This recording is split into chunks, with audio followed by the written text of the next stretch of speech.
మా తండ్రి, మీ ఘనమైన పవిత్రమైన మహోన్నతమైన నామానికి తండ్రి స్తుతులు స్తోత్రములు తెలియజేస్తున్నాం దేవా. మరొక తరుణాన్ని అవకాశాన్ని తండ్రి మా బ్రతుకుల్లో తండ్రి మీ మహాకృప చేత అనుగ్రహించి ఈ సాయంకాలం వేళ తండ్రి మీ పిల్లలమైన మా అందరినీ సకాలంలో తీసుకొని వచ్చి తండ్రి మీ సన్నిధిలో తండ్రి నిలిచే వాక్యాన్ని అవకాశాన్ని మా అందరికి అనుగ్రహించినందుకు మీ కృతజ్ఞతాస్తులు తెలియజేస్తున్నాం దేవా. తండ్రి, ప్రతి నిమిషాన్ని ప్రతి గడియను మీరు కృప వెంబడి కృపను అనుగ్రహిస్తూ మాకు ఇవ్వడంలో ఉన్న అంతర్యము తండ్రి, భూమి మీద తండ్రి మీ చిత్తాన్ని నెరవేర్చి మిమ్మల్ని మహిమపరచాలన్న ఉద్దేశంతోనేనన్న సంగతిని తండ్రి మేము స్పష్టంగా ఎరుగునట్లు వినబోతున్నటువంటి లేఖనాలలోని ఆంతర్యాన్ని మేమందరము గ్రహించినట్లుగా తండ్రి, కుడికి కానీ ఎడమకు కానీ తండ్రి ఆలోచన యందు తండ్రి త్రప్పువారం కాక ఏక మనస్సు తండ్రి కలిగి వాక్యమందు మా మనసును లగ్నం చేసి పరిశుద్ధాత్మ దేవుని సహాయం చేత తండ్రి వాక్యం యొక్క మాధుర్యంలోనికి మా అందరినీ తండ్రి నడిపించవలసిందిగా వేడుకుంటూ ఘనత మహిమ ప్రభావాలు మీ నామానికి అర్పిస్తూ క్రీస్తునామని ప్రార్థన అడిగి వేడుకుంటున్నాం మా పరమ తండ్రి, ఆమేన్. ప్రియులారా, ముందుగా మీ హృదయాలను దేవుని వాక్యం వైపు కేంద్రీకృతం చేయాలని, అలా దేవుని యొక్క వాక్యాన్ని నేను వినాలి, నా తండ్రి నా కొరకు ఈరోజు తన మాటలు ఏవైతే చెబుతున్నాడో నేను ఆలకించాలి, అవి నాకు అవసరమని ముందుగా నీ హృదయాలను సిద్ధపరచుకోవాల్సిందిగా మనం చేయించిన ప్రియులారా.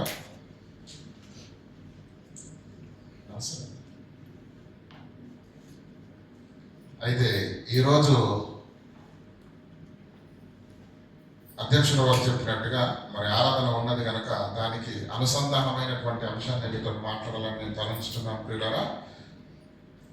ఈరోజు మీరు నేర్చుకుపోయే అంశం ఏంటంటే విలువైన విందు.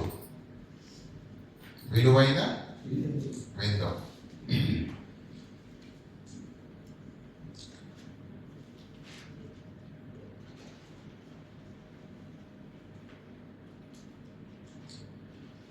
విలువైన విందు.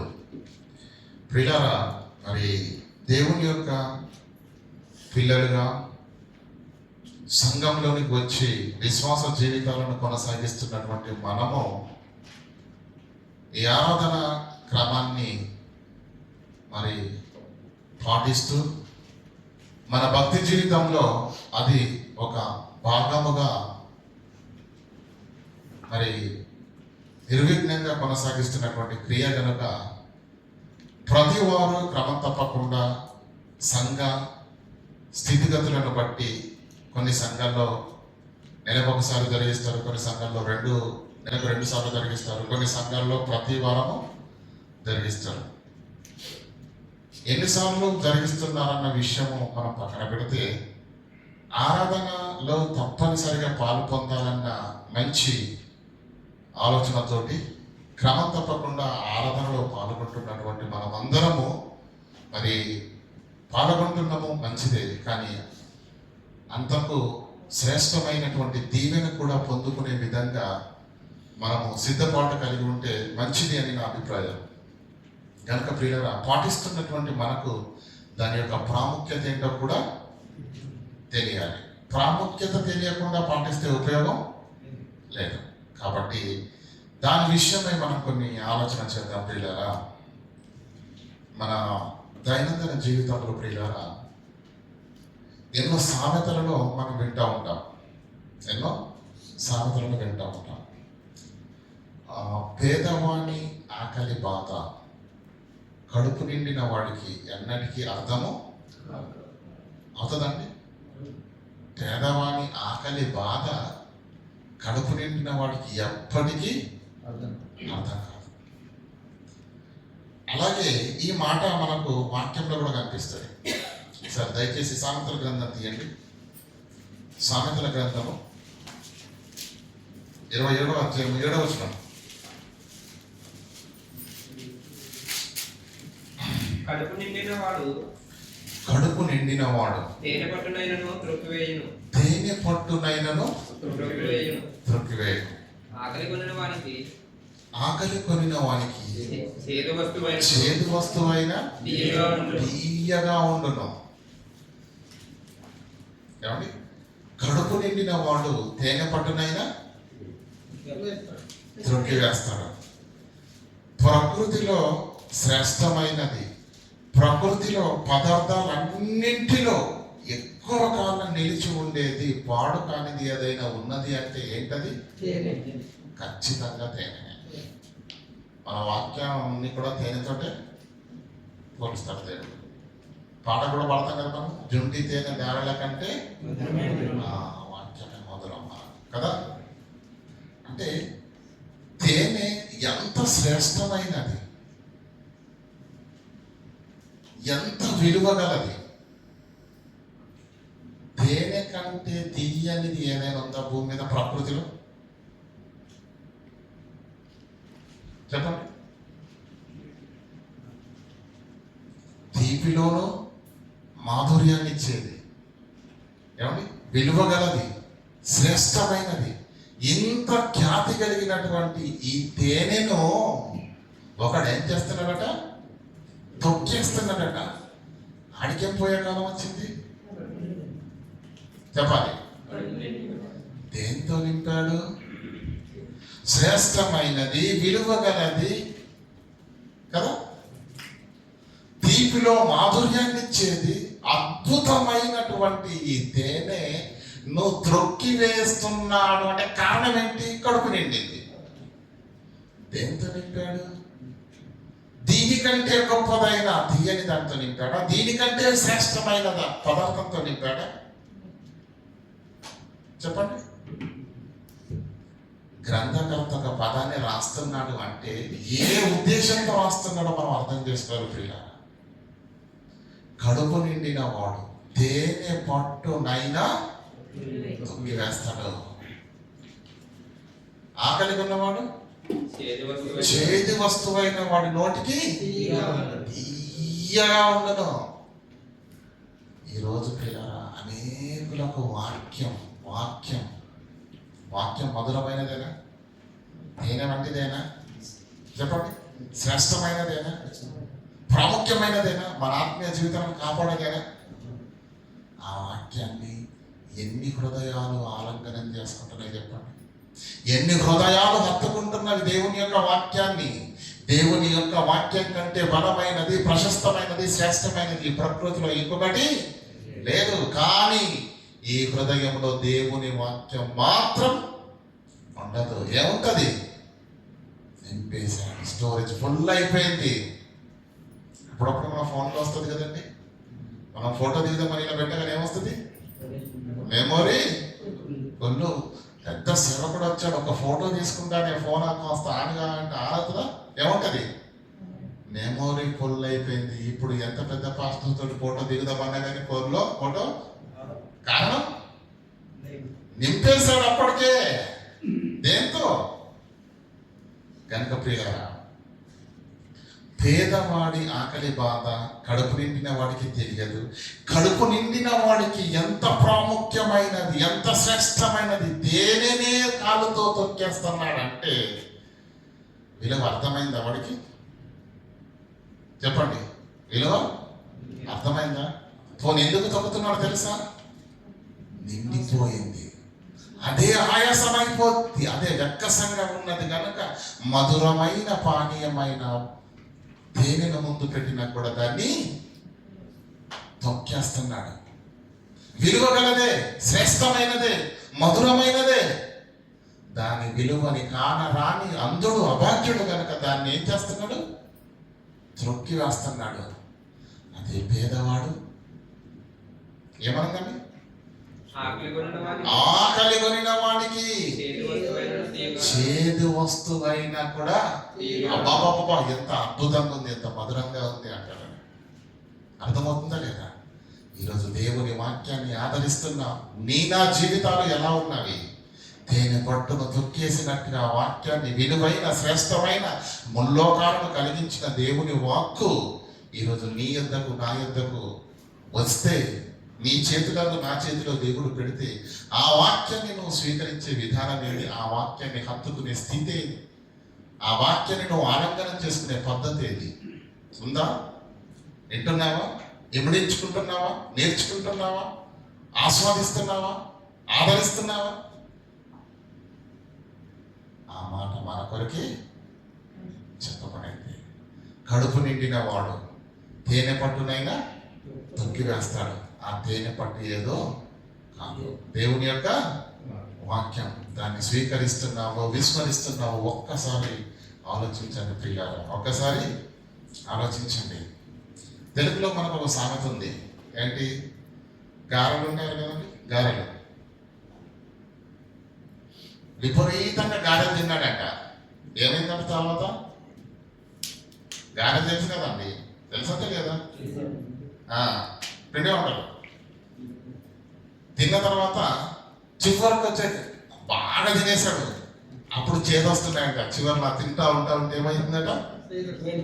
దాని అర్థం ఏంటి? సిగ్నల్ ఇస్తుంది లో నుంచి, స్టోరేజ్ ఫుల్ కదా. దేవుని వాక్యమే శ్రేష్టమైనదని ఈరోజు మనము అద్భుతంగా పాటలు పాడుతూ ఉంటాం. నిజమే, రాసిన కవులు, గొప్ప గాయకులు అద్భుతమైనటువంటి వాక్యం యొక్క మాధుర్యాన్ని మనం నేర్చుకోవాలని, తెలుసుకోవాలని పాడుతున్నారు. మనం వింటున్నాం కూడా. కానీ ఆ విలువ ఈనాటికైనా నీకు నాకు అర్థమైందా? ఆ వాక్యం, ఆ తేనె పట్టు లాంటి దేవుని మాటలను వినేం చేస్తున్నావు? ఒకడు తేనె పట్టును తొక్కేసినట్టుగా అతి శ్రేష్టమైన దేవుని వాక్కులను కూడా విని విడిచిపెడుతున్నామే తప్ప, విని పట్టించుకోవట్లేదే తప్ప, విని నేర్చుకోవట్లేదే తప్ప, విని ఆ వాక్యంలో ఎదగట్లేదే తప్ప, దాన్ని స్వీకరించిన వారుగా, ఆలంకనం చేసుకున్న వారుగా, హత్తుకున్న వారుగా మనం ఉన్నవారము కాము. గనుక ప్రియులారా, దేవుని యొక్క వాక్యాన్ని విస్మరించడము అది మన జీవితాలకు క్షేమకరము. కనుక ప్రియులారా, ఆలోచించండి. పేదవాడు, ఆకలి కొన్న వాడికి చేదు వస్తువైనా ఎలా ఉంటుందండి? తీయగా ఉంటుంది. అంటే వాక్యం దగ్గర మనం ఎలా ఉండాలో తెలుసా అండి? ఎలా ఉండాలో తెలుసా? ఎలా ఉండాలి? పండుగ ఉందనుకోండి, ఇంటి దగ్గర పండుగలు వస్తాయి కదా. పండుగలు వచ్చినప్పుడు పిల్లలు ఏం చేస్తారో తెలుసా అండి? ఎందుకైనా మంచిదని మునుపటి రాత్రి నుంచి ఉపవాసం ఉంటారు. ఎందుకు చెప్పండి? ఎందుకు? పండగ రోజు అమ్మ ఏం చేస్తుంది? మంచి మాంసాహారము, మంచి పిండి వంటలు చేస్తుంది. కనుక ఎందుకైనా మంచిదని ఒక పూట, అంటే ఒక ముందటి రాత్రి నుంచి ఉపవాసం అన్నాడు అనుకోండి, అప్పుడు ఎలా ఉంటుంది?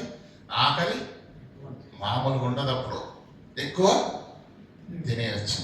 చూసారండి, ఒక తినే ఆహార పదార్థాల దగ్గర పిల్లల ఆలోచనలు ఉన్నప్పుడు దేవుని వాక్యం దగ్గర కూడా మనం ఎలా ఉండాలి? ఆకలితో ఉండాలి, ఆకలి కలిగిన వారుగా ఉండాలి. అప్పుడు దేవుని మాటలను ఏమని చదువుతున్నామండి ఇందాక? ఆకలి కొనిన వాడికి చేతి వస్తువైన తీయగా ఉండను. ఆశతో ఉండాలి, ఆసక్తితో ఉండాలి, ఆకలితో ఉండాలి. కానీ మనది ఎలా ఉన్నదో తెలుసా పరిస్థితి? 2 బిర్యానీలు తిన్న తర్వాత ఎలా ఉంటుంది మన పరిస్థితి? 2 బిర్యానీలు అంటే పీకల వరకు మేము తినేసామనుకోండి, పక్కన ఉన్న సహోదరుడు అన్నయ్య సేమే అని పాయసం తీసుకొచ్చాను, చాలా మధురంగా ఉంది, తాగండి అంటే ఏమంటావు? ఏమాత్రం కూడా లోపల ఖాళీ లేదు, నిండిపోయింది. అది పాయసమైన, మధురమైన, తేనైనా కానీ ఇప్పుడు పక్కనెట్టేసేయి. ప్రియులారా, వాక్యం దగ్గర మన స్థితిగతులు ఎలా ఉన్నాయి ఆలోచించండి. దేవుని యొక్క మహాకృపను బట్టి ప్రియులారా, అనేక దినాలుగా దేవుని యొక్క విలువైన, శ్రేష్టమైన, బ్రతుకులను కట్టేవి, లోకాలను కలిగించే బలమైన మాటలను వింటున్నాం. కానీ ఈ చెవితో వింటున్నాం, ఈ చెవితో విడిచిపెడుతున్నాం. అలా మన ఆత్మీయ జీవితాలు కట్టబడవు. అలా మన ఆత్మీయ జీవితంలో మనం ఎదగలేము. అలా మన ఆత్మీయ జీవితంలో ముందుకు సాగలేము. కనుక ప్రియులారా, మనం కట్టేది వాక్యం, మనం నిలబెట్టేది వాక్యం, మనల్ని బలపరిచేది దేవుని యొక్క వాక్యం. ఆ వాక్యాన్ని మనం ఎంత విలువిస్తున్నాం, ఎంత సమయం ఇస్తున్నాం, ఎంత అర్థుకుంటున్నాం అనేది దేవుడు పరిగణలోకి తీసుకుంటాడు. కనుక ఆలోచించండి ప్రియులారా. మత్తయి సువార్త 22వ అధ్యాయము ఇంతకీ మన పాట పేరు ఏంటండి? విలువైన విందు. అంటే మీ అందరికి బాగా ఏమిటి విందు అంటే సబ్లోక దిల్ పసంద్, అంతే కదా? విందు అంటే ఎవరికి ఇష్టం ఉండదండి? విలువ ఏమిటి విందు ఎవరికి ఇష్టం ఉండదు చెప్పండి? విందులు అన్ని ఒకేలా ఉంటాయండి? చెప్పండి, మాట్లాడండి. ఉండవు కదా? తెలుగులో మళ్ళీ ఇంకో సామెత ఉంది, ఏమనంటే బాధ ఏకరీతిగా ఉంటుంది కానీ సంతోషం ఎలా ఉంటుందండి? స్థితిని బట్టి ఉంటుంది. మీకు అర్థం కావడానికి చెప్తాను. పేదవాడి కాలికి దెబ్బ తగిలింది, ధనవంతుడి కాలికి దెబ్బ తగిలింది, నొప్పి ఎలా ఉంటుంది చెప్పండి? పేదవాడికి ఎక్కువ, ధనవంతుడికి తక్కువ ఉంటుందా? పేదవాడి తండ్రి చనిపోయాడు, ధనవంతుడు తండ్రి చనిపోయాడు. ఆక్రందన ఒక్కటే, గుండెలు బాదుకునడం ఒక్కటే, బాధ ఒక్కటే. బాధ ఎప్పుడైనా ఒకే స్థితిలో ఉంటుంది కానీ సంతోషం అలా ఉండదు. సంతోషం ఎలా ఉంటుంది? వాళ్ళ లెవెల్ను బట్టి ఉంటుంది. పేదవాడు పండగ రోజు ఏం చేస్తాడండి? విందు చేసాడు అనుకోండి, విందు గురించి మాట్లాడుతున్నాం కదా. విందు, పేదవాడు విందు చేసాడు అనుకోండి, ఏముంటుందండి మహా అంటే? ఏమండి, కూరగాయల భోజనమే ఉంటుంది నార్మల్గానే. అయితే మరీ కాస్త మొహమాట పడితే తనకున్నటువంటి మన ఆర్థిక పరిస్థితిలో కాస్త మాంసాహారం పెట్టే ప్రయత్నం చేస్తాడు. కానీ అంత ఎలా ఉంటుందో తెలుసు కదా మనకు. పేదవాడు ఏంటంటే ఒకటి ఉండి ఒకటి మధ్య తరగతి కుటుంబాల విందుకు వెళ్ళారనుకోండి, ఎలా ఉంటుంది చెప్పండి? వీళ్ళ దగ్గర లోకపోకడు ఎక్కువ ఉంటుంది. అప్పుల పాలైనా పర్వాలేదు కానీ వీడు 4 కోసాడే ఖచ్చితంగా మనం ఏమి ఉండాలి? 6 వేయాల్సిందే. ఒక విధానంలో అన్ని ఆహార పదార్థాలు సిద్ధపరచబడి ఉంటాయి. అదే ధనవంతులైన వాళ్ళ ఎందుకు వెళ్ళామనుకోండి, ఎలా ఉంటుంది చెప్పండి ఇప్పుడు? కదా, మాంసం, చేపలు, పిండి వంటలు, తీపి పదార్థాలు, పళ్ళు, ఈ చివరి నుంచి ఆ చివరి వరకు ఉంటాయండి వెరైటీస్ అన్ని. నువ్వు పళ్ళెం పట్టుకొని ఒక్కొక్కటి వేసుకుని ఒక్కొక్క పదార్థం వేసుకున్నా చివరికి చేరుకొని మధ్యలోనే ఫుల్ అయిపోతుంది. ఇది అన్ని వెరైటీస్. విందు ఏమండి? ధనవంతుల విందుకి వెళితే అద్భుతంగా ఉంటుంది. ఎలా చెప్తారంటే ఒకవేళ ఆ విందుకి వెళ్ళొచ్చారు అనుకోండి, ఏం చెప్తారు? ఎలా ఉందండి అంటే ఏం చెప్తారు? అబ్బాబ్బాబ్బా ఏం చెప్పాలి ప్రజలు, విందంటే అది 4 ఏళ్ళైనా చెప్పుకుంటారు కనీసం అంటారు, అంతేనా? గొప్పగా ఉంటుంది విందు. పేదవాడి విందు ఒకలా ఉంది, మధ్యతరగతి వాళ్ళ విందు ఒకలా ఉంది, ధనవంతుడి విందు అద్భుతంగా ఉంది. అద్భుతమైన రుచులు, అద్భుతమైనటువంటి వెరైటీస్ మనం తినలేము. అప్పుడు అనిపిస్తుంది మనకు నిజంగా పొట్టెందుకు ఇంత చిన్నది ఉంది అని, అంతేనా? ఇంకాస్త పెద్దగా ఉంటే అనిపిస్తుందా అనిపిస్తుందా? కనుక ఒక ధనవంతుని విందుకు వెళ్ళాము అంటే ఆ విందు అద్భుతంగా ఉంటుందా ఉండదా? గొప్పగా ఉంటుందా ఉండదా? ఈరోజు మనం నేర్చుకుపోయే పాఠం ఏంటి? విలువైన విందు, విలువలేని విందు. అంటే ఇది ఖచ్చితంగా ఎవరిది? మహాధనవంతుని యొక్క విందే. చూద్దాం 22వ అధ్యాయం మొదటి నుంచి చదువుకుందాం. యేసు వారికి ఉత్తరమిచ్చుచు, యేసు వారికి మత్తయి సువార్త నిన్న ప్రథమ చదివేది మత్తయి సువార్త 22 చదవండి. యేసు వారికి ఉత్తరమిచ్చుచు, యేసు వారికి ఉత్తరం ఇచ్చుచు తిరిగి ఉపమాన రీతిగా ఇట్లనెను, తిరిగి ఉపమాన రీతిగా వారితో ఇట్లనెను, పరలోక రాజ్యము తన కుమారుని పెండ్లి విందు చేసిన ఒక రాజును పోలి ఉన్నది. విందు వచ్చింది అక్కడ. పెళ్లి విందు చేసిన ఒక రాజును పోలి ఉన్నది. ఏంటి? పరలోక రాజ్యము తన కుమారునికి పెండ్లి విందు చేసిన, తన కుమారుని యొక్క పెళ్లి విందు చేసిన రాజును పోలి ఉన్నది. చదవండి. ఆ పెండ్లి విందుకు ఆ పెళ్లి విందుకు పిలువబడిన వారిని రప్పించుటకు అతడు తన దాసులను పంపినప్పుడు వారు రానులకు పోయి. ఏమండి, విందుకు ఇన్విటేషన్ ఉంటుందా? ఉండదా? ఉంటుందండి. ఉండదు.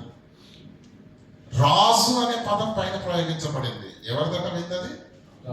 తన పెళ్లి కుమారుని యొక్క తండ్రిని పోలి ఉన్నది. అంతే కదా? రాజు యొక్క కుమారుడి పెళ్లి విందు చేస్తున్నాడు. అంతేనా? గనక రాజు ఆధ్వర్యంలో ఆ విందు జరుగుతుంది. కాబట్టి రాజు విందిస్తున్నాడంటే ఎలా ఉంటుంది మీరు ఆలోచించండి. రాజు విందిస్తున్నాడంటే ఎలా ఉంటుంది? అప్పుడప్పుడు మనం సినిమాల్లో కానీ లేదంటే దైనందిన జీవితాల్లో కానీ చూస్తుంటాం. గొప్ప గొప్ప పార్టీలు ఏర్పాటు చేసినప్పుడు ఎలా ఉంటుందంటే ఇన్విటేషన్స్ ఇస్తారు. ఎవరు వస్తారు చెప్పండి అక్కడికి? చిన్న వాళ్ళు వస్తారా? మీలాంటి నాలాంటి వాళ్ళు వెళ్తారా? విఐపీలు వెళ్తారు అక్కడికి కదా. ఇప్పుడు చదవండి.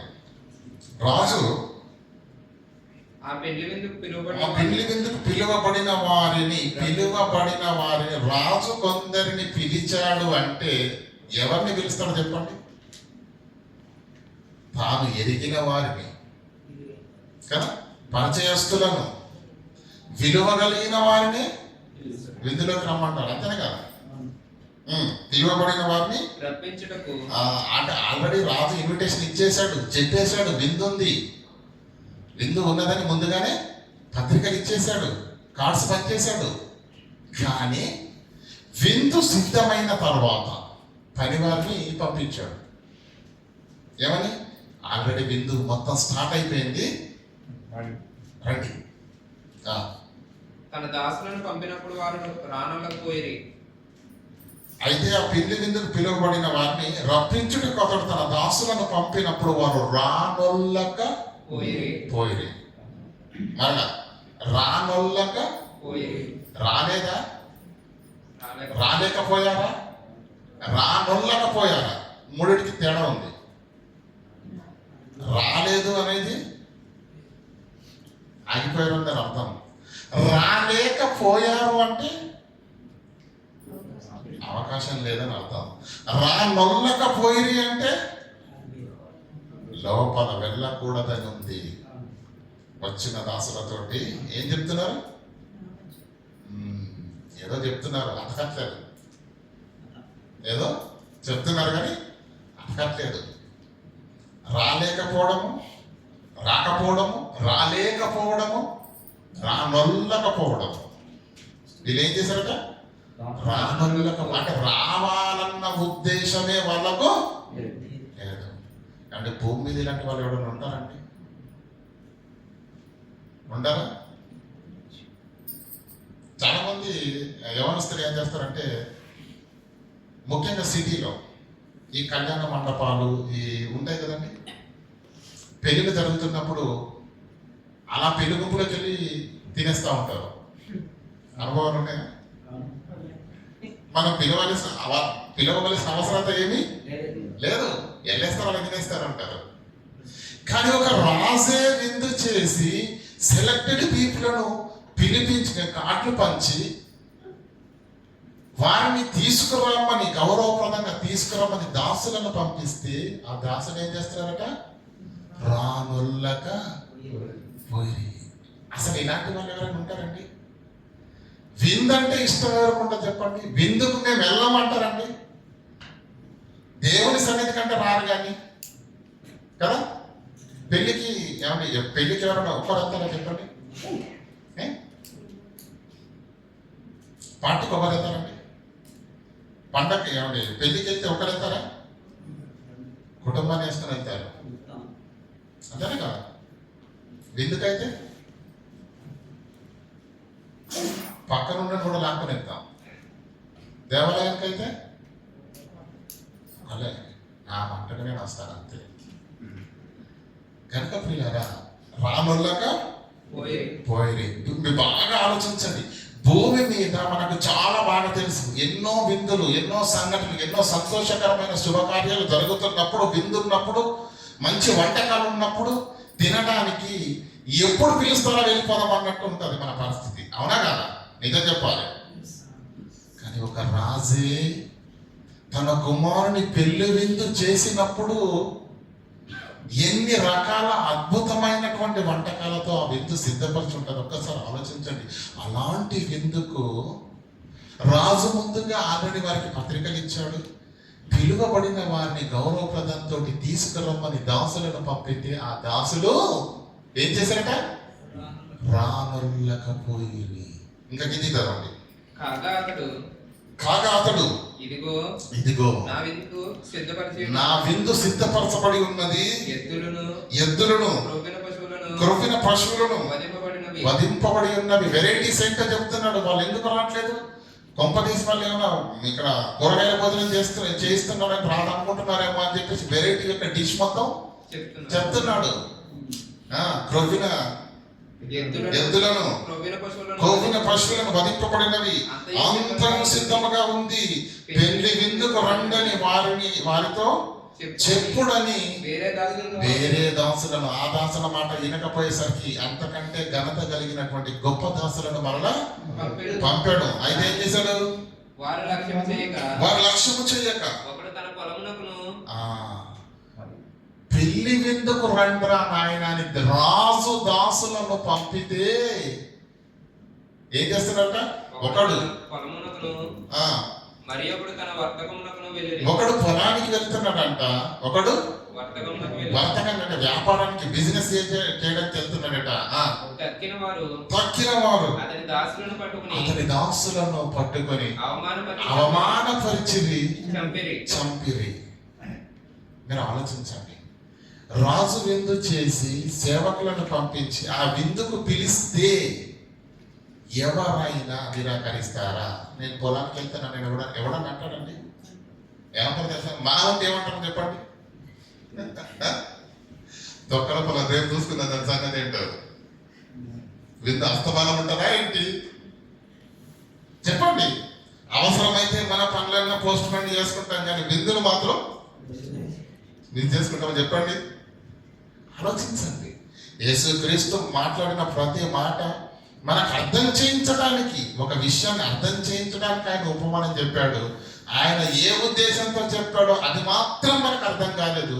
ఉపమానాన్ని ఉపమానంగానే తీసుకున్నాం. రాజు పిలిస్తే రాని వాళ్ళు ఎవరు చెప్పండి?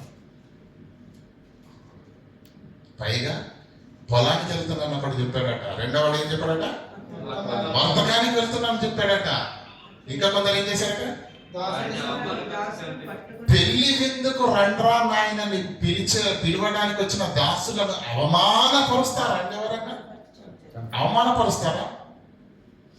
అది కాక ఇంకేం చేశారట? చంపేస్తారా? పెళ్లి విందుకు రమ్మని పిలిస్తే చంపేస్తారా? ఏం చెప్పాలనుకుంటున్నాడు యేసుక్రీస్తు? ఏమర్థమవుతుంది మనకు? మత్తయి సువార్త అనగానే సింపుల్ అనుకుంటాం మనం. ఏమండి?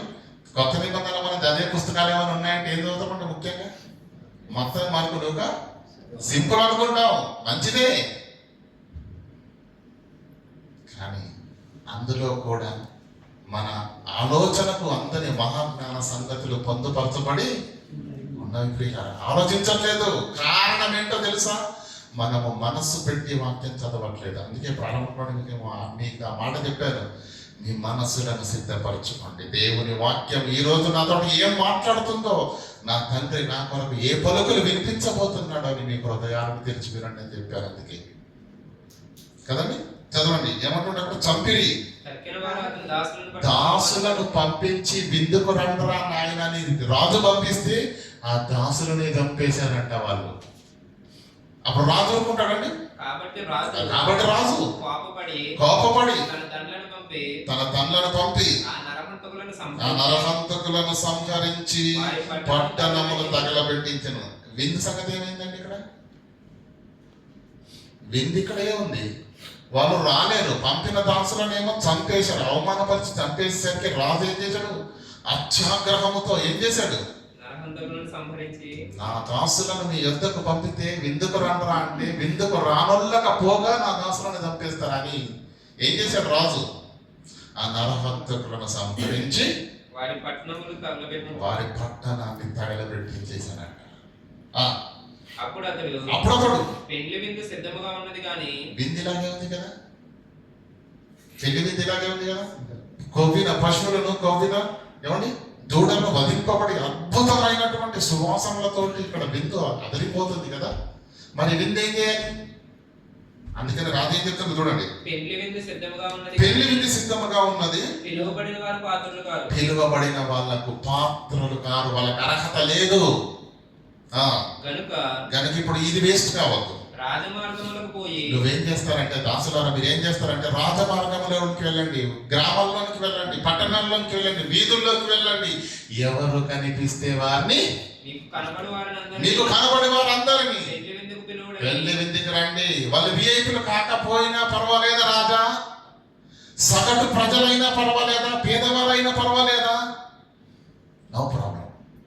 అందరినీ ఎందుకు విందు సిద్ధంగా ఉన్నది గనక వాళ్ళు పేదవాళ్ళ, ధనికుల, వ్యాపారస్తుల, కూలి చేసుకునే వాళ్ళ ఎవరిని చూడద్దు. మీకు ఎవరు కంటికి కనిపిస్తే వారిని ఎక్కడికండి బాబు. మహారాజు కుమారుని యొక్క పెళ్లి విందంటే మామూలుగా ఉండదు, పేదవాడి విందులా ఉండదు. అది ఎలా ఉంటుంది తెలుసు కదా, రాజుల విందు.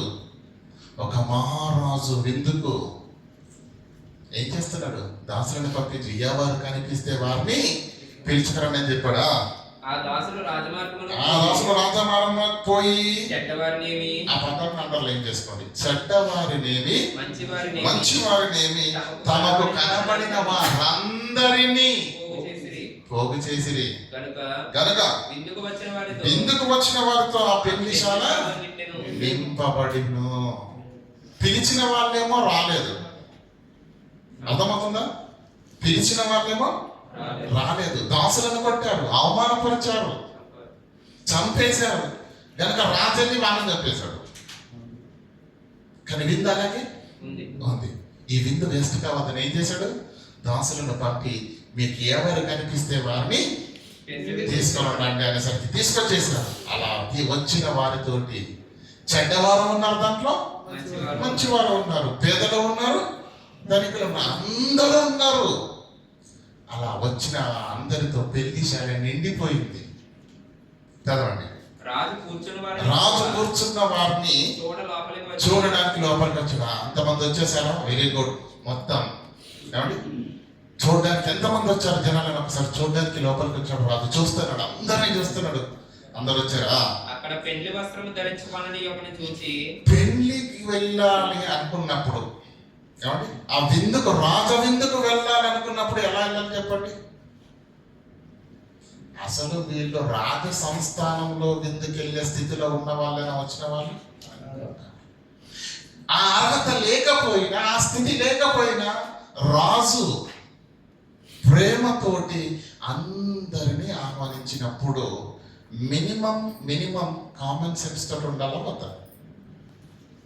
అంత గొప్ప రాజు నన్ను విందుకు పిలవడం అనేది అది అసాధ్యమైన మాట. అయినా నన్ను పిలిచాడు, కానీ నేను వెళతాను. ఎలా వెళ్తాను? సిద్ధపడాలా వద్దా? శుద్ధి చేసుకోవాలా వద్దా? డిగ్నిటీగా ఉండాలా వద్దా? అర్థమవుతుందా లేదా నేను మాట్లాడే భాష? రాజు పిలిచేసరికి ఉన్న పలంగా మనం సిద్ధపడకుండా వెళ్తే ఎలా ఉంటుంది చెప్పండి? పెళ్లి జరుగుతుంది అనుకోండి, మనకు తెలిసిన వాళ్ళది.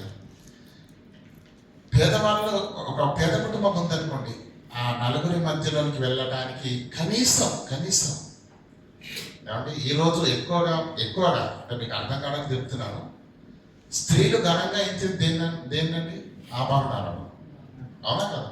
ఒకవేళ లేవనుకోండి ఏం చేస్తారు? కనీసం 1 గ్రామ్ గోల్డ్, రోడ్ గోల్డ్ అంటారు కదండి, అదైనా వేసుకొని, ఎందుకంటే గొప్ప వాళ్ళందరి మధ్యలోకి వెళుతున్నాం కనుక వారిలో వారంతా కాకపోయినా కనీసం ఒక మాదిరిగానైనా కనిపించాలన్న ఉద్దేశంతో దాన్ని ధరించుకొని వెళ్తారు. సిద్ధపడి వెళ్తారా? ఉన్న పరంగా వెళ్తారా? సిద్ధపడి వెళ్తారా? అవునా కదా? ఆ స్పృహ ఉండాలి. మనం ఎక్కడికి వెళుతున్నాం? ఈరోజు మన వస్త్రధారం చూడండి. స్కూల్కి వెళ్తే ఎలా ఉంటుందండి? మన స్కూల్కి వెళ్తే మన డ్రెస్ ఎలా ఉంటుంది? డ్యూటీకి వెళ్తే ఎలా ఉంటుంది? ఫంక్షన్కి వెళ్తే ఎలా ఉంటుంది? అదేంటి స్కూల్ డ్రెస్ కొని వెళ్ళకూడదా ఫంక్షన్కి? వెళ్ళకూడదా? స్కూల్కి వెళ్ళాలంటే ఫంక్షన్కి వెళ్ళాలంట చెప్పండి. అంటే నేను ఏం చెప్తానంటే, రాజు పిలిచాడు, మహా గొప్పవాడు, అక్కడికి వెళ్ళి అర్హత లేని వాళ్ళను కూడా తన ప్రేమ చేత పిలిచాడు. వెళ్ళిన వాళ్ళు ఎలా వెళ్ళాలి చెప్పండి? అంత గొప్ప మహోన్నతుడే నన్ను పిలిచినప్పుడు కనీసం ఒక మినిమం డిగ్నిటీ మెయింటైన్ చేయాలన్న ఆలోచన లేకుండా వెళ్ళాడండి ఒక అతను. చదవండి. అక్కడ పెళ్లి వస్త్రం ధరించుకొని ఒకటి చూసి, పెళ్లి వస్త్రము ధరించుకొని అంటే పెళ్లికి వెళ్ళాలంటే ఏ రేంజ్లో ఉండాలి మనం చెప్పండి? అంటే నీకు అర్థం కావాలని చెప్తున్నాను ఈ సందర్భం, అంతే. దీని అర్థం వేరే ఉంది. పెళ్లికి వెళ్ళేటప్పుడు ఎలా వెళ్తాం చెప్పండి? మాసిపోయిన చెక్కేసుకొని వెళ్తామా? మనకున్న దాంట్లో మంచిది చేసుకుంటాం, అవునా కదా? అలాని 10,000 రూపాయల కోట్ ఏమి వేసుకోవాల్సిన అవసరం ఏమి లేదు. మనకున్న దాంట్లో మన స్థితిని బట్టి దాన్ని శుభ్రంగా ఉతుక్కొని, శుభ్రంగా ఏమంటే ఐరన్ చేసుకొని, నీట్గా మనకున్న దాంట్లో ఒక మంచి షర్ట్ తీసుకొని వేసుకొని వెళ్తాం, అవునా కదా? ఈయన ఎలా వచ్చాడు అంటే పెళ్లికి వచ్చాడు కానీ పెళ్లికి వచ్చినట్టు తగినట్టుగా ఆయన రాలేదు. అందుకే పెళ్లి వస్త్రమును ధరించుకొని ఒకరిని చూసి, స్నేహితుడా పెళ్లి వస్త్రము లేకయే నువ్వు ఇక్కడికి ఎలాగొచ్చింది? నేను పిలిచిన నేను రాజునని తెలియదా? ఇక్కడ జరుగుతున్నది విందని తెలియదా? ఈ మహారాజు యొక్క సంస్థానంలోనికి నువ్వు వచ్చి నిలబడాలంటే నిన్ను నువ్వు సిద్ధపరచుకోవాలన్న సంగతి నీకు తెలియదా? వాడు మౌని అయి ఉండెను. పెళ్లి వస్త్రము లేకయే ఇక్కడికి ఎలా వచ్చిందివి అని అడగగా అతడు మౌని అయి ఉండెను. అంతటా రాజు వీని కాళ్ళు చేతులు కట్టి, బాగా అర్థం చేసుకోండి ఏమంటుంది? అంతటా రాజు వీని కాళ్ళు చేతులు కట్టి వెల్లిపట్టి చీకటిలోనికి పడివేయండి. అక్కడ ఏడుపును పండ్లు కొరుకుటయు. పరిచారకులతో చెప్పాను. ఈ మాట ఎక్కడ విన్నట్టుంది కదండి? ఏడుపును పండ్లు కొరుకుట ఎక్కడ ఉంటుందండి అసలు? స్టార్టింగ్ ఏమో పెళ్ళి అన్నాడు, మధ్యలో విందన్నాడు, చివరికి ఏమంటున్నాడు? ఇదే పెళ్ళండి బాబు. ఏమంటున్నాడు? పెళ్లి వస్త్రము లేక వచ్చిన వారిని చూసి వాని కాళ్ళు చేతులు కట్టి వెలుపటి చీకట్లోనికి అతన్ని త్రోసివేయండి. అక్కడ ఏడుపును పండ్లు కొరుకుట అంటే దాని అర్థం నరకములో పడేయండి అని అంటున్నాడు. ఏ పెళ్లి కన్నా వెళితే నరకములు వేస్తారండి? అర్థమవుతుందా లేదా? పెళ్లి వస్త్రములు లేనంత మాత్రం నరకాలు వేస్తారా? ఇంతకీ పెళ్ళేంటి, రాజేంటి, ఆ కుమారుడేంటి, విందేంటి, గొడవేంటి? పెళ్లి వస్త్రములు లేకపోతే వీడిని కాళ్ళు చేతులు కట్టి వెలుపటి చీకట్లోనికి త్రోసివేయండి. అక్కడ ఏడుపును పండ్లు కొరుకుట ఉంటాయి. అర్థమవుతుందండి? ఇది సందర్భం. ఏం చెప్పాలనుకుంటున్నాడు యేసుక్రీస్తు? పెళ్లి అని ముందుగా ప్రారంభించాడు, విందు అని చెప్పాడు. భూమి మీద మనం చూస్తున్నాం విందుల గురించి కాబట్టి, కానీ విందు గురించి మనకు ఉదాహరణగా నేను ఉపమాన రీతిగా చెప్పాడు, కానీ ఖచ్చితంగా ఈ విందు భూమి మీద మనం చూసిన విందు లాంటి విందు కాదు. ఎందుకంటే పెళ్లి వస్త్రములు లేకపోయినంత మాత్రాన నరకాలు వేసే పెళ్లి అది విందు కానీ ఇప్పటి వరకు మనము చూడలేదు. ఏంటి విందు? ఏం చెప్పాలనుకుంటున్నాడు యేసుక్రీస్తు? ఏమండి, యేసుక్రీస్తు ఇదే మాట మరొక్కసారి చూద్దాము. లూకాసు వార్త 14వ అధ్యాయము 15వ వచనం చదువుతాం. సరే, 15వ అధ్యాయం 14వ అధ్యాయం 15వ వచనం. ఆయనతో కూడా భోజన పంక్తిని కూర్చున్న వారిలో భోజన పంక్తిలో కూర్చున్న వారిలో ఒకడు ఈ మాటలు విని దేవుని రాజ్యంలో, ఈ పదాన్ని మీరు అండర్లైన్ చేసుకోండి. ఇదే ఈ విందుల గురించిన సందర్భమే లూకాసు వార్తలో రాయబడినటువంటి మాటలను మనం చదువుతున్నాం. దేవుని రాజ్యంలో భోజనం చేయవాడు ధన్యుడని. ఆయనతో భోజన పంక్తిలో కూర్చున్న వాడిల్లో ఒకడు ఈ మాట అంటే యేసు అక్కడ మనకేంటి సందర్భం చెప్తున్నారు కాబట్టి అందరూ విందుకు కూర్చున్నారంట. ఆ విందుకు కూర్చున్న వారిలో ఒకడు లేచి మాట్లాడుతున్నాడట. అతను ఏమంటున్నాడంటే, దేవుని రాజ్యములో భోజనము చేయువాడు ధన్యుడని. అంటే ఎక్కడ దొరుకుతుంది భోజనం? దేవుని రాజ్యంలో భోజనం జరుగుతుంది. ఇక్కడికి వచ్చి భోజనం చేసేవాడు, దేవుని రాజ్యంలో భోజనం చేసేవాడు ఎంతో ధన్యుడు, మహాభాగ్యవంతుడు అని చెప్పి ఏమంటుంది చదవండి.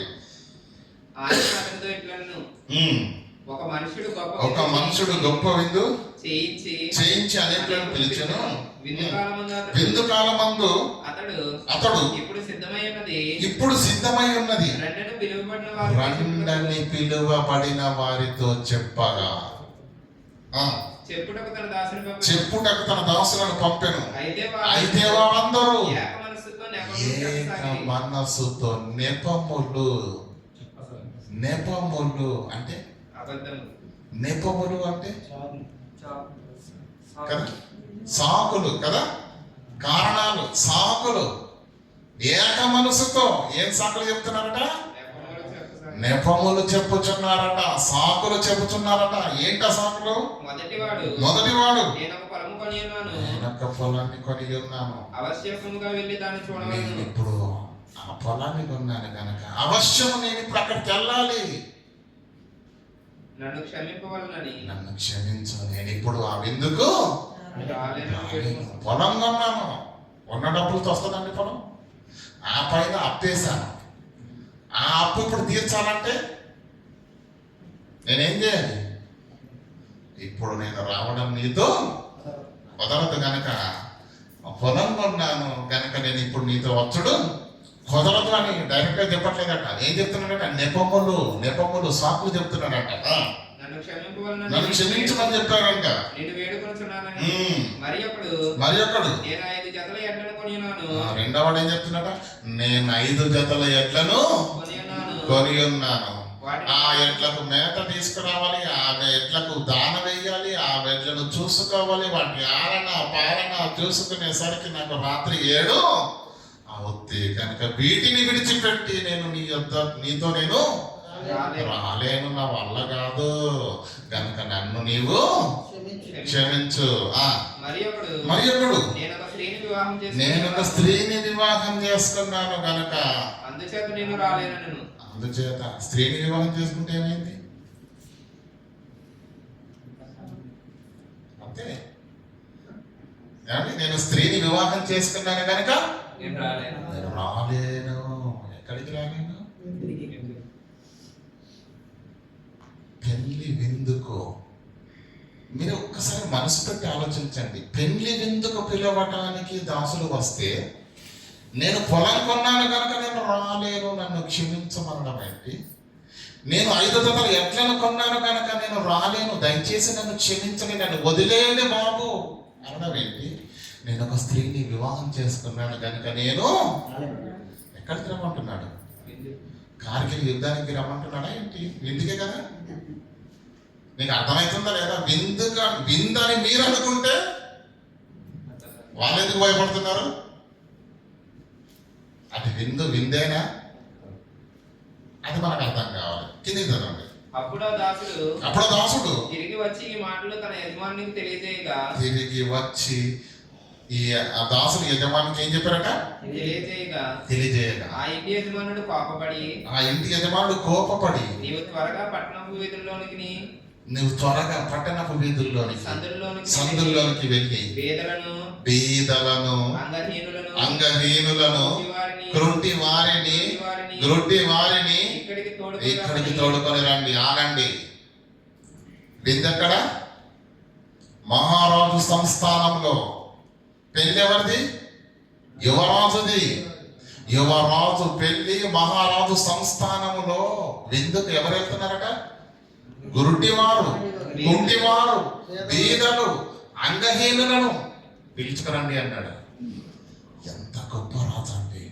అలాంటి రాజు భూమి మీద ఉన్నాడు. పిలుస్తారండి. అంత ఎందుకండి, నీ ఇంట్లో నా ఇంట్లో ఏమండి విందు చేసామనుకోండి, ఎవరిని పిలుస్తామండి? నిజం చెప్పండి. మీరు లోకసభలో ఉన్నారు కదా. వస్తున్నా నాకండి.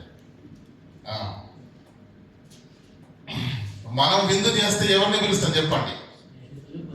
స్నేహితులను, బంధువులను. ఈ మధ్యకాలం ఇంకో కొత్త రవం వచ్చిందిలేండి. స్నేహితుల బంధువులు తక్కువయ్యారు ఇప్పుడు. ఎవరు వచ్చి ఈ పెళ్లిలో కనిపిస్తే గొప్పగా ఉంటుందో వాడు చుట్టము కాదు, బంధువులు కాదు, స్నేహితుడు అంతకన్నా కాదు. వాళ్ళు ఎవడెళ్తాం, వాళ్ళు రావాలి. ఎందుకు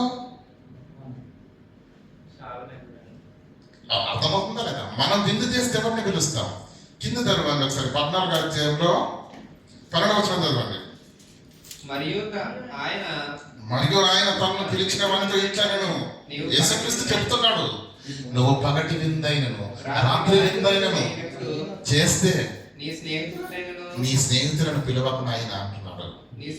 నీ సహోదరులను పిలవకు అంటున్నాడు. నీ బంధువులను పిలవకు అంటున్నాడు. నీ ధనవంతులను, నీ పొరుగు వారిని పిలవవద్దు. మరి ఎవరిని పిలవాలి ప్రభువా? స్నేహితులను అద్దంటున్నావు, బంధువులను అద్దంటున్నావు, ధనవంతులైన పొరుగు వారిని కూడా పిలవద్దు అంటున్నావు. మరి విందైతే రెడీగా ఉంది, ఎవరిని పిలవాలి అంటే ఏమంటున్నాడు చూడండి అక్కడ. వారిని మరలా నిన్ను పిలుస్తారు కనుక నీకు ఉపకారం ఏముంటుంది. నువ్వు విందు చేసి వాళ్ళకు భోజనం పెట్టావు, వాళ్ళు విందు చేసి నీకు భోజనం పెడతారు, చెల్లిపోద్ది. కానీ నీకు ప్రత్యుపకారం, నీకు ఫలము రావాలంటే ఏం చేయాలంటే చదవండి. విందు చేయనప్పుడు బీదలను, అంగహీనులను, గ్రుడ్డి వారిని పిలువు. వాళ్ళు ఏం చేస్తారో తెలుసా అండి? వాళ్ళు తింటారు. కడుపారా తిని ఏం చేస్తారో తెలుసా? కడుపారా తిని ఏం చేస్తారో తెలుసా? దేవా, ఇంత చక్కని ఆహారం నాకు దయచేసినందుకు నీకు వందనాలు, పెట్టిన వారిని ప్రేమించాను. వారు తిరిగి నీకేమి ఇవ్వలేని గిఫ్ట్. దేవునికి కృతజ్ఞతలు చెబుతారు, నీకు దీవెన ఇచ్చి వెళ్తారు. నువ్వు అలా చేసినటువంటి దానిని నేను గుర్తు పెట్టుకుని నేనేం చేస్తానో తెలుసా? మృతుల పునరుత్థానమందు నీకు ఉపకారము చేస్తాను దీనిని బట్టి అని చెప్పాడు. అర్థమవుతుందా లేదా? ఇక్కడ కూడా రాజు ఏం చేశాడు? ఎప్పుడైతే పిలువబడిన వారు నేను పెళ్లి చేసుకున్నాను, నేను రాలేను, నేను ఎడ్లను కొనుక్కున్నాను, నేను రాలేను, నేను పొలములు కొనుక్కున్నాను, నేను రాలేను, ఇలాంటి కారణాలు ఎప్పుడైనా మీకు వినబడ్డాయా? ఇప్పుడు వినబడతాయి. ఇంకొక 2 నిమిషాల తర్వాత మీకు అన్ని పొరలన్నీ తొలగిపోతాయి. ఈ సందర్భం ఏంటి? ఏమండి? ఎప్పుడైతే పిలువబడిన వారు నెపములు చెప్పి రాలేకపోయారో రాజు ఏం చేశాడు? పట్టణాల్లోకి వెళ్ళండి, వీధుల్లోకి వెళ్ళండి, పేదవారిని, కుంటివారిని, గుడ్డివారిని, అంగహీనులను అందరినీ తీసుకురండి అన్నాడు. అందరూ వచ్చారు. అలా అందరూ వచ్చిన వారిలో ఒకడికి ఏం లేదంట? పెళ్లి వస్త్రములు. పెళ్లి వస్త్రాలు అంటే పెళ్లి కొడుకు వేసుకునే బట్టలు కాదు. పెళ్లికి వెళ్ళేటప్పుడు వేసుకోవలసిన ఒక డిగ్నిటీ, అతనికి ఉన్న దాంట్లో మంచి వేసుకోకుండా మరీ అశుభ్రంగా ఉన్నటువంటి వస్త్రాలతో వచ్చాడన్నమాట. అంటే నువ్వు వచ్చింది రాజు సంస్థానానికి, వచ్చింది యువరాజు పెళ్లికి, వచ్చింది అద్భుతమైన విలువైన విందుకు. ఇలాంటి విందుకు వచ్చినటువంటి నీవు ఎలా ఉన్నావు? ఉండవలసిన విధంగా ఉండకుండా, ఉండకూడని విధంగా ఉన్నాడు కనుక ఏమన్నాడు? పెళ్లి వస్త్రములు లేకుండా నువ్వు ఇక్కడికి ఎలా వచ్చావు అని చెప్పి ఏం చెప్పాడు? వేయి కాళ్ళు చేతులు కట్టి కటిక చీకటి తోసేయండి అన్నాడు. వెలపటి చీకట్లోనికి తోసేయండి అన్నాడు. అక్కడ ఏముందట? ఏడుపు, పండ్లు కొరకుట. మీకు ప్రారంభం నుంచి చదువుకుంటూ వస్తే మీరు అందరూ ఏమనుకున్నారు? ఏదో శుభ్రమైన విందే అనుకున్నారు. అవునా కదా? మాంసాహారము, కొవ్విన దూడలను, పశువులను ఉన్నాయంటే మామూలుగా ఉండదు అనుకున్నారు. కానీ ఎప్పుడైతే ఆ రాజు వెలుపటి చీకటిలోనికి వీళ్ళు త్రోయండి, అక్కడ ఏడుపును పండ్లు కొరకుటను ఉన్నాయి అనేసరికి అప్పుడు మనకు ఏమైంది? బల్బులు వెలిగాయి. ఈ పెళ్లిలా లేదు, ఇది విందే. మనం అనుకుంటున్న విందు కాదు, విందే, విలువైందే, కానీ అది మనం అనుకుంటున్నది కాదు. ప్రియులారా, ఈ సందర్భము మీరు చదివినప్పుడు మీకేమర్థమైందో కానీ ఈ సందర్భంలో ప్రియులారా, దేవుని యొక్క మహాసంకల్పం ఇశ్రాయేలీయులను ఏర్పరచుకున్నది మొదలుకొని క్రీస్తు 2వ రాకడ వచ్చే యుగ సమాప్తి వరకు సర్వభావంతో కూడుకున్నది ఈ సందర్భం. సర్వభావంతో కూడుకున్నదే ఈ సందర్భం. ఒక్కొక్క మాటను ఏ విధంగా నెరవేరినాయో అది కల్పన కాదు, కట్టుకథ కాదు, జరిగిన యథార్థ సంఘటనలను, ఇశ్రాయేలీయులు చేసిన తప్పును ఈరోజు మనము చేస్తున్నా, మార్చుకోకుండా కొనసాగిస్తున్నటువంటి తప్పుని ఏదైతే చూపుతూ మన ఆత్మీయ జీవితాలను పదిలపరిచే అద్భుతమైనటువంటి ఆత్మీయ పాఠం ఇందులో భద్రపరచబడి ఉంది ప్రియులారా. ఒక్కసారి ఆలోచన చేద్దాం. మరలా మత్తయి సువార్త 22వ అధ్యాయం మరలా చదువుదాం. మొదటి యేసు వారికి ఉత్తరం ఇచ్చి తిరిగి ఏమంటే ఇప్పుడు మీకు అందరికి అర్థమైంది కదా ఈ సందర్భం.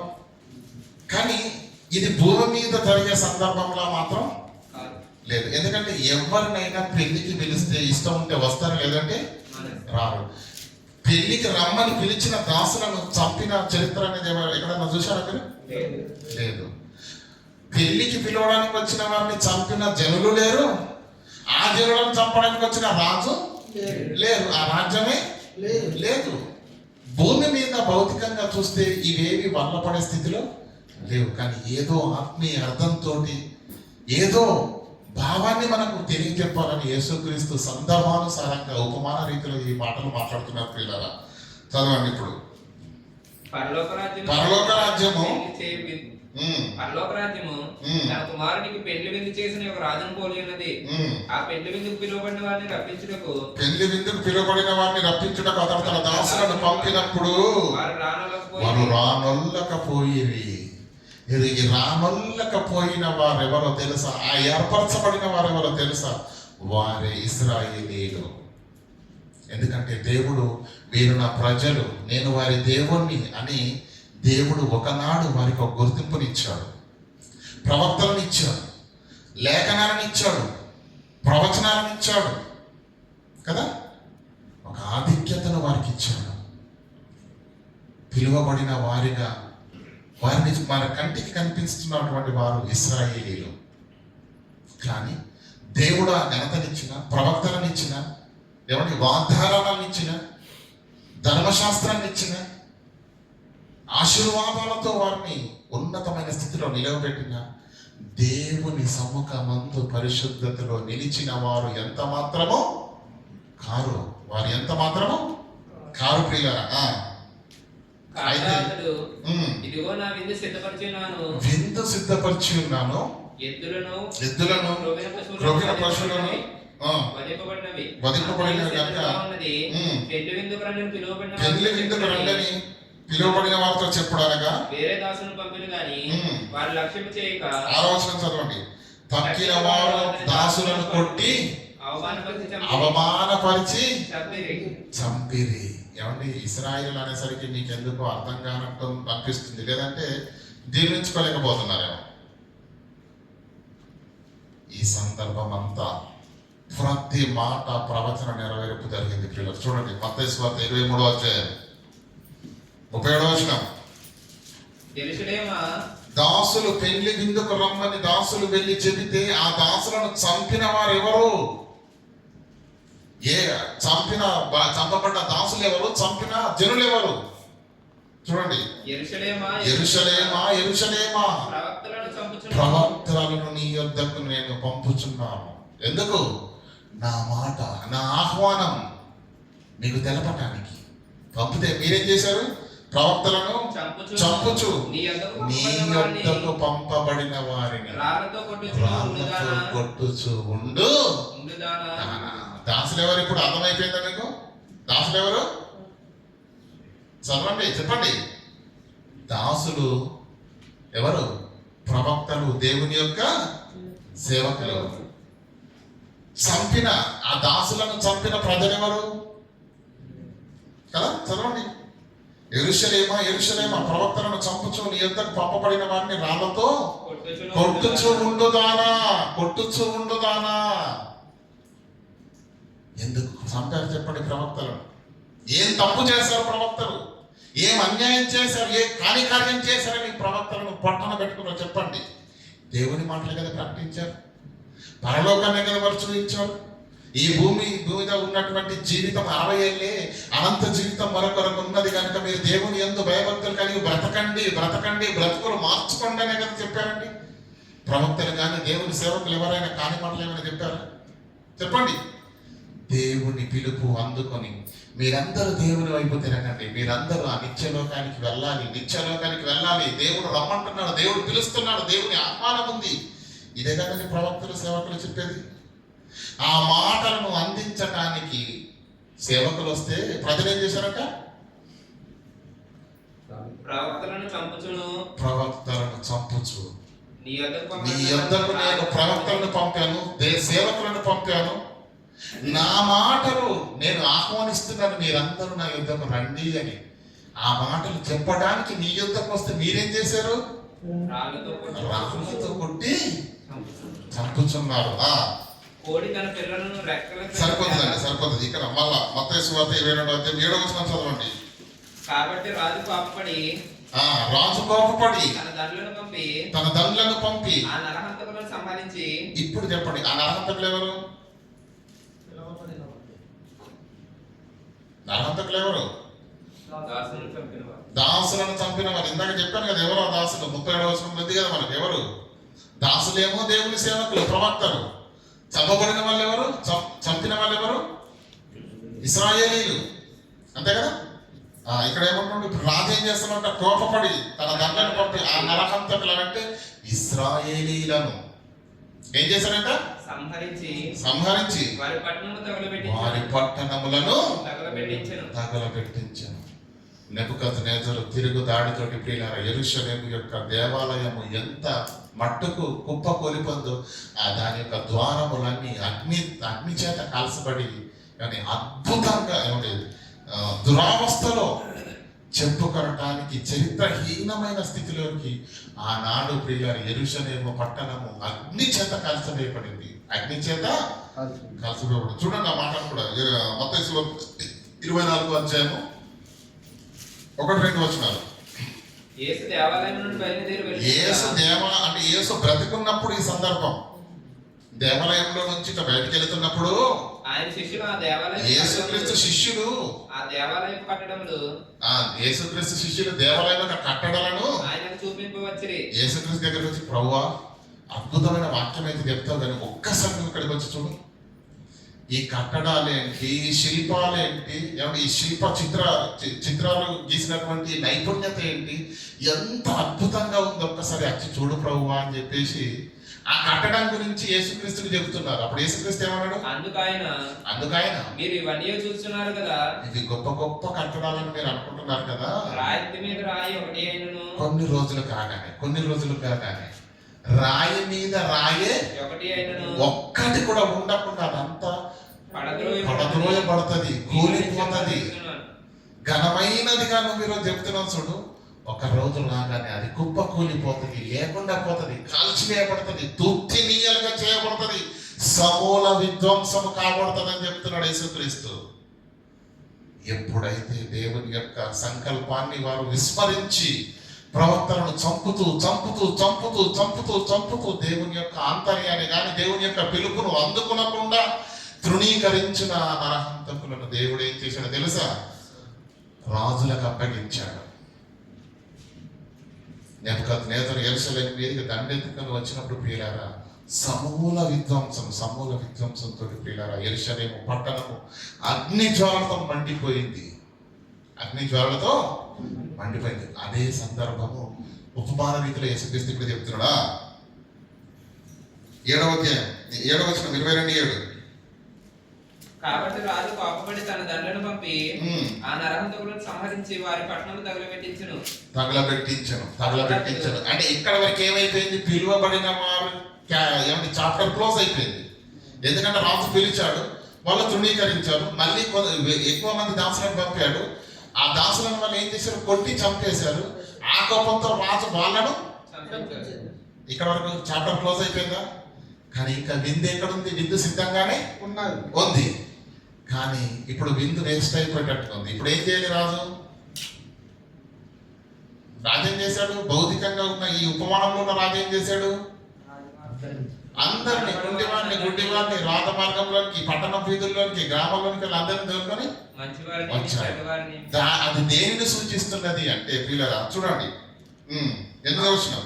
పెళ్లి విందు సిద్ధంగా ఉన్నది, కానీ పిలువబడిన వారు పాత్రులు కారు గనుక రాజమార్గమునకు పోయి మీకు కనబడే వారు అందరినీ పెళ్లి విందుకు తీసుకొని రండి అని చెప్పగానే దాసులు ఏం చేశారు?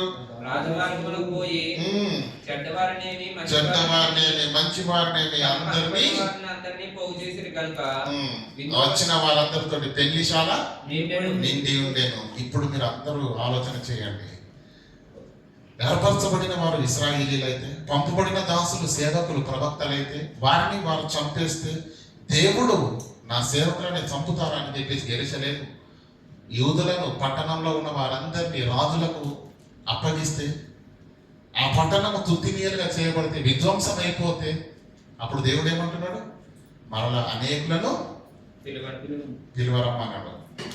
అది ఎలా నెరవేరుతుంది? అది దేన్ని సూచిస్తుంది అని ఒక్కసారి మీరు ఆలోచన చేయగలిగితే, మీకా గ్రంథం తీయండి ఒకసారి. మీకా గ్రంథము 4వ అధ్యాయము 1వ వచనం. అంత్య దినములలో యెహోవా మందిర పర్వతము శిఖరముల మీద స్థిరపరచబడి, కొండల కంటే బాగా హైట్ గా కనిపిస్తుంది మనకు. అది ఎత్తుగా ఎత్తబడును అంటే దాని అర్థం ఏంటంటే స్కోర్ పెరుగుద్ది అని చెప్తున్నాడు మనకు అర్థమయ్యే భాషలో. స్కోర్ ఎలా ఉంటుందండి? గ్రాఫ్ స్కోర్ ఎలా ఉంటుందండి? పైన ఇలా ఇలా ఇలా చేస్తూ ఉంటుంది కదా గ్రాఫ్ స్కోర్.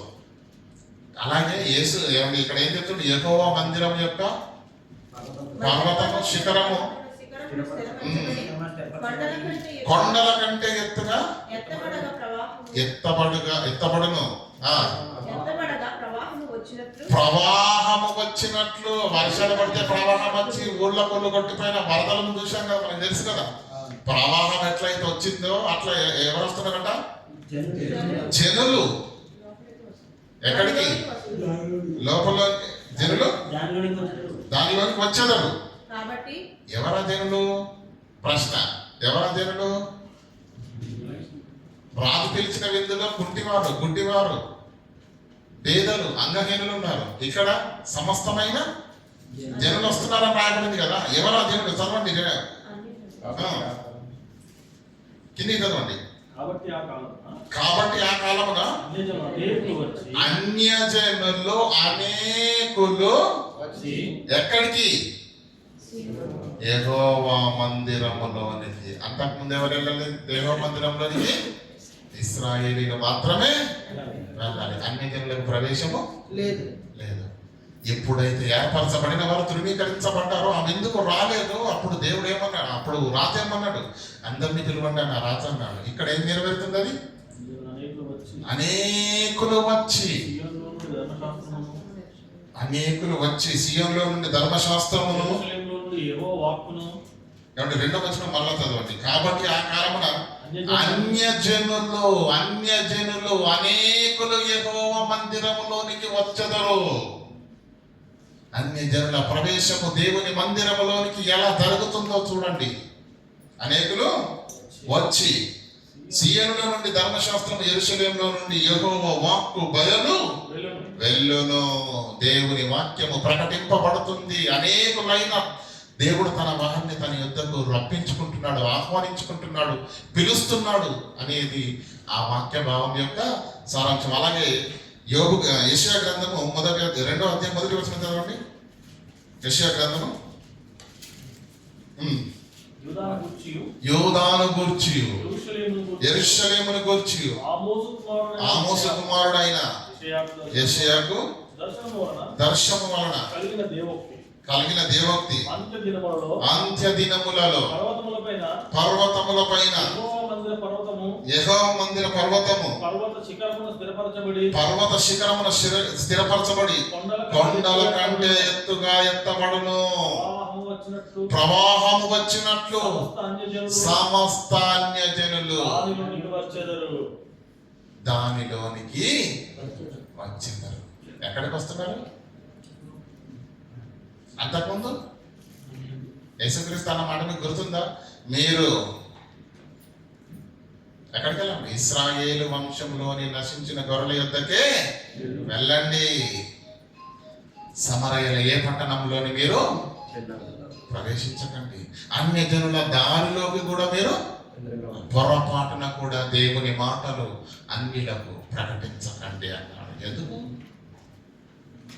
దేవుని వాక్యం మొదట ఇశ్రాయేలులకు చెప్పాలి. అది విధి, ధర్మశాస్త్ర ప్రకారంగా. పౌలన్న మాట మీకు గుర్తుకొస్తుంది. ఇప్పుడు ఇశ్రాయేలు దగ్గరికి వెళ్ళి వాక్యం చెప్తే వాళ్ళు ఏమన్నారు? ఏదో వాడు దూషించినప్పుడు ఏమన్నారు ఈ పౌలు? నేను దేవుని వాక్యము మీకు మొదట ప్రకటించడం ఆవశ్యకమే, కానీ మీరు దాన్ని త్రోసివేశారు కనుక నేను అన్యజనుల యొద్దకు వెళుతున్నాను. అంటే దేవుని వాక్యము ప్రపంచవ్యాప్తం కావడానికి, అన్యజనులు అందరూ దేవుని యొక్క వాక్యము మాధుర్యాన్ని ఆస్వాదించడానికి దేవుడు తెరిచిన మార్గం మీకు అర్థమవుతుందా? వాళ్ళు ఎప్పుడైతే తృణీకరించాడో, ఏర్పరచబడిన వాళ్ళు, దేవుడు ఏం చేశాడు? గేట్లు ఓపెన్ చేశాడు, అందరినీ రమ్మని. అప్పుడు ఏం జరిగిందంట? ప్రవాహం వచ్చినట్టుగా ప్రవాహము వచ్చినట్టు సమస్త అన్యజనులు దేనిలోకి వచ్చారు? యెహోవా మందిరములోనికి, దేవుని సంఘములోనికి, దేవుని ఆలయములోనికి వచ్చారు.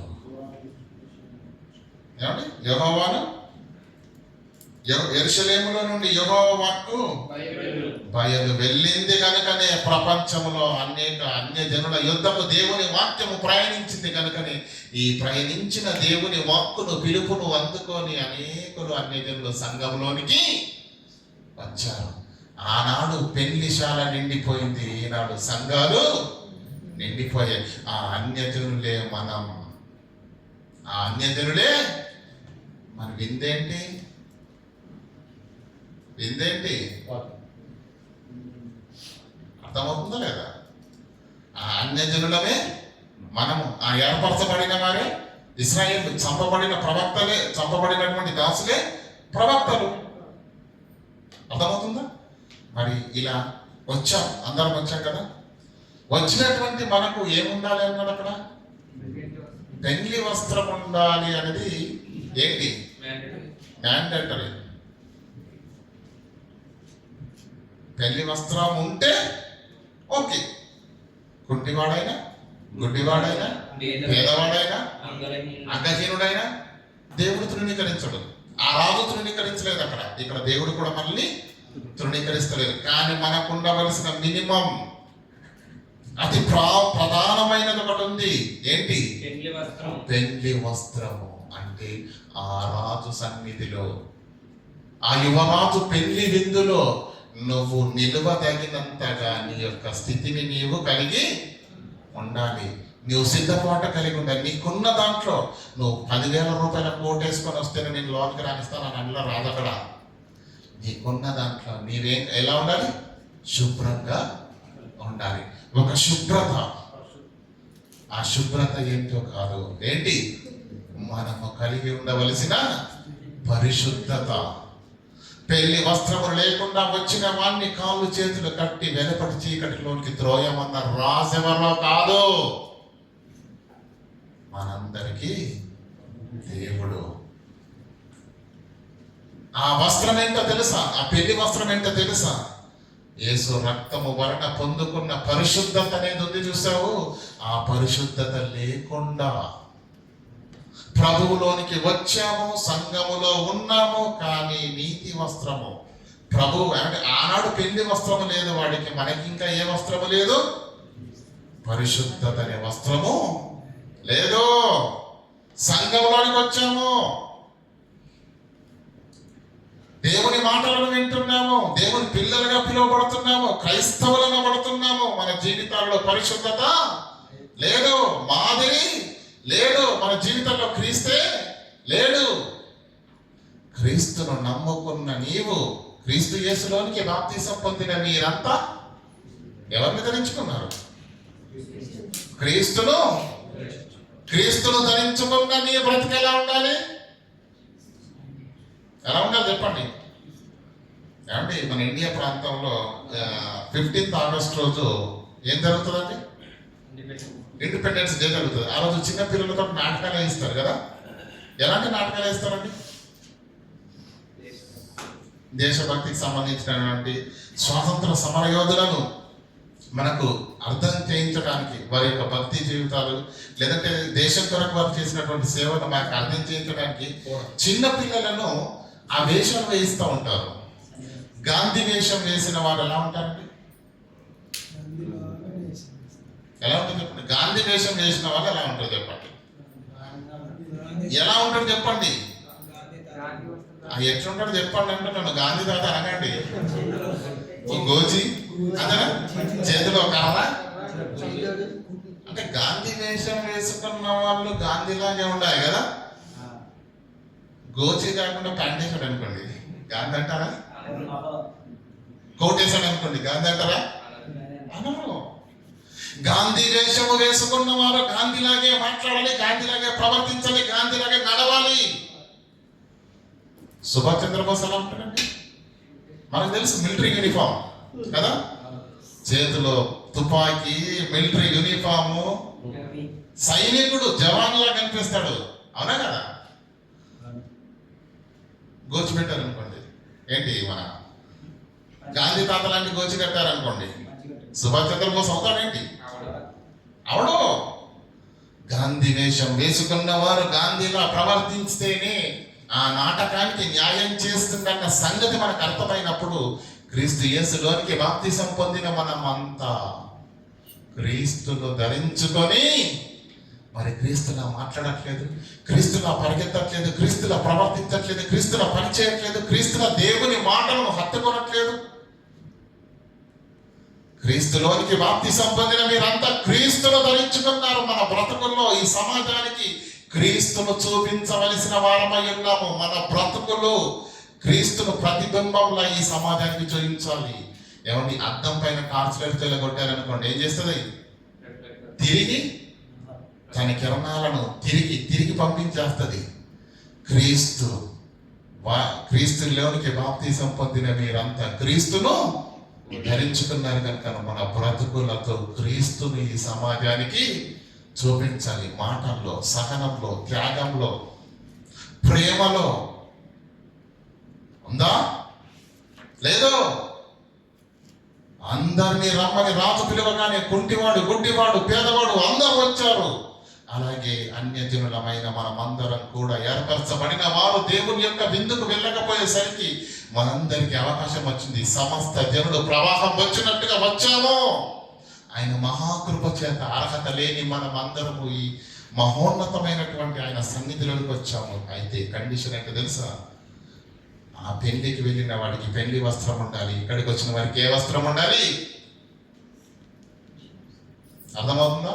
అక్కడికి వెళ్ళిన వారికి ఏ వస్త్రం లేకపోతే పాతరం లేశాడు. మనకు ఉండవలసిన పెళ్లి వస్త్రం ఏంటో తెలుసా? పరిశుద్ధత. మనకు ఉండవలసిన పెళ్లి వస్త్రం ఏంటో తెలుసా? క్రీస్తు. ఉందా చెప్పండి? సంఘంలోకి వచ్చాం, ఆరాధనలో ఉంటున్నాం, దేవుని మాటలు వింటున్నాము, బైబిల్ చదువుతున్నాము, పాటలు పాడుతున్నాము. ఏది మన భక్తి? మన జీవితంలో క్రీస్తేది. మన బ్రతుకుల్లో వాక్యం ఏది? మన ఆలోచనలో వాక్యం ఏది? మన నడకలో వాక్యం ఏది? మన మాటల్లో వాక్యం ఏది? మన బ్రతుకుల పరిశుద్ధత ఏది? ఏది లేదు. అంటే సమస్తమైన ఏమంటే ఆ రోజు రాజు పిలిచినప్పుడు అందరూ వచ్చినట్టుగా వచ్చామే తప్ప ఆనాడు వాడు పెళ్లి వస్త్రాలను ధరించుకోలేక కటిక చీకటికల వెలుపలి చీకట్లోనికి త్రోసివేయబడ్డాడు. ఈరోజు సంఘంలోనికి వచ్చాము, వాక్యాన్ని వింటున్నాము, సన్నిధిలో కూర్చుంటున్నాము. మన శరీరాలు మాత్రమే వస్తున్నాయి తప్ప మన మనసులు దేవుని వాక్యముతో ఏమైనా ఏకీభవించినవి కావు. దేవుని యొక్క వాక్యాన్ని ఆలంఘన చేసుకునే జీవితాలు మనది కావు. సంఘములోనికి భౌతికంగా దగ్గర వచ్చాము, కానీ మన జీవితాలు ఇంకా క్రీస్తుకు చాలా దూరంగా ఉన్నవి. జీవితం ఏమంటే మన జీవితాలు ఇంకా క్రీస్తుకు చాలా దూరంగా ఉన్నవి. ఆ విందు ఆయన ఏం చెప్పాడు? రాజు విందు సిద్ధంగా ఉన్నది, అందరినీ రమ్మన్నాడు, అందరూ వచ్చారు. అలా అందరిలాగా మనం కూడా వచ్చాము. ఏమండి, సమస్త అన్యజనులు యెహోవా మందిరంలోనికి వచ్చేదరు. ఆ మందిరంలోనే ఏముందో తెలుసా? విందుంది. ఆ మందిరంలోనే విందుంది. ఆ విందుకు రావాలి. ఆ విందుకు రమ్మని పిలిస్తే కొంతమంది ఏం చెప్పారట? నేను పెళ్లి చేసుకున్నాను కనుక నేను రాలేను, నేను పొలము కొన్నాను కనుక నేను రాలేను, నేను ఎడ్లను కొన్నాను కనుక నేను. ఈ నెపమేలు ఎక్కడ చెప్తారండి? మాకు ఇంకా సింక్ అవ్వట్లేదు అంటున్నారా? దేవుని ఒక్క వాక్యాన్ని పలుమార్లు వినిపించిన తర్వాత తమ్ముడు, అన్నయ్య మీరు ఖచ్చితంగా రక్షణకు దూరంగా ఉన్నారు, మీరు రక్షణలోకి రండి.